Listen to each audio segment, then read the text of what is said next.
আশঙ্কা সত্যি হলো বালুরঘাটের আত্রেয় কলোনির বাসিন্দাদের। নদীর জল ঢুকে পড়েছে ঘরে, অন্য জায়গায় চলে গিয়েছে 5টি পরিবার। নদীর জল বেড়ে বর্তমানে বিপদ সীমা ছুঁই ছুঁই।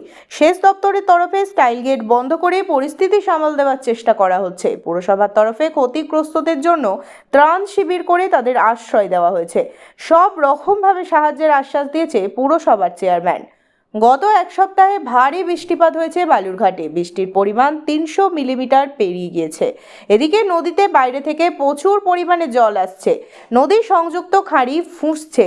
সদরঘাটের একাধিক বাড়িতে জল ঢুকে গিয়েছে। তারা প্রয়োজনীয় সরঞ্জাম নিয়ে উঁচু জায়গায় ফরওয়ার্ড ব্লকের একটি দপ্তরে কোনো রকমে মাথা গুঁজছেন, যেখানে পরিদর্শনে গিয়েছেন খোদ চেয়ারম্যান। ইতিমধ্যেই পাম্প টেট ব্যবহার করে জল বের করে দেওয়া হচ্ছে।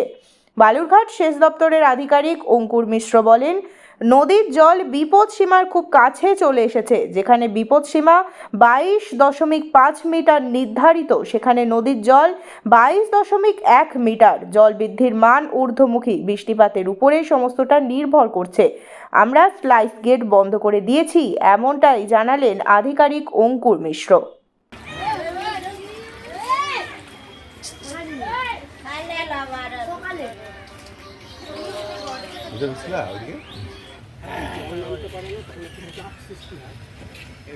যে কোনো টাইমে একটা বড় অ্যাক্সিডেন্ট হতেই পারে। জলের যে চাপ, এগুলো সম্বন্ধে আমাদের সমস্যা কিছুদিন ধরে এই 20-25-30 বছর থেকে দেখছি। ওই কয়েকটা স্টাফ যারা ছিল তারা তো পার্মানেন্ট স্টাফ সব রিটায়ার্ড হয়ে গেছে, যেখানে ফোর গেটের ছিল।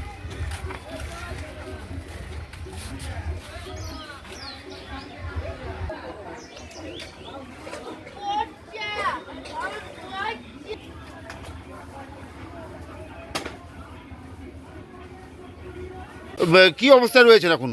এই যে জল উঠেছে আপনাদের এলাকাতে, কি করবো? এই জলের মধ্যেই আছি, জলের মধ্যেই ডুবাডুবি করছি বাচ্চা টাচ্চা নিয়ে, ছোট ছোট বাচ্চা নিয়ে। কি করবো? খাওয়া দাওয়ার কষ্ট, জলের কলের জল খাওয়া যাচ্ছে না। এখানে যে টিউবওয়েল আছে সেই টিউবওয়েল তো জলের তলায় চলে গেছে। জলের ব্যবস্থা কি না, আছে? এখানে জলেরই ব্যবস্থা নাই, সব জল টল সব চলে গেছে। কেউ এর মধ্যে জল ঢুকে গেছে।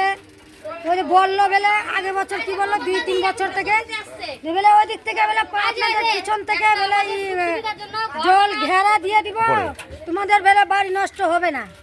কই ঘেরা দিল, কই কি করলো, কই বান্ধ করলো। এখানে বাঁধ না দিলে তো জল প্রতি বছর আসবেই। কই বাঁধ দিল? বাঁধ দিলই না। কি করবো আমরা?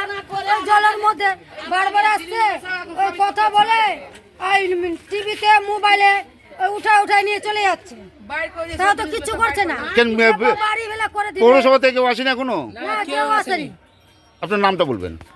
আমার নাম শোভা মল্লিক।